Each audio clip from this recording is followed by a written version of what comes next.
நம்மளோட மீனவர்கள் பாதுகாப்பா இருக்கிறதுக்காக இந்த கச்சத்தீவை இலங்கை கிட்ட இருந்து மீட்டு கொடுத்துருங்க, அது போதும்.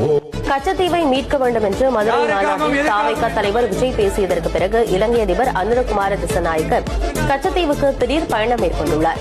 யாழ்ப்பாணத்தில் பேசிய அவர் கச்சத்தீவு இலங்கைக்குரியது என்றும் வெளிப்புற அழுத்தங்களுக்கு எப்போதும் அடிபணிய மாட்டோம் என்றும் உறுதியளித்தார்.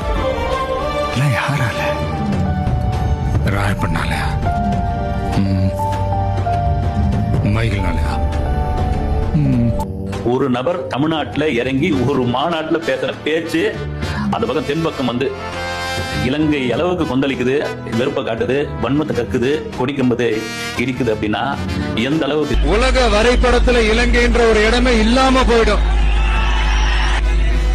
பக்கத்து வீட்டுக்காரனாச்சே எந்த பிரச்சனையும் வானான்னு அடங்கி இருக்கும். எங்க பொறுமையை சோதிச்சிடாதீங்க.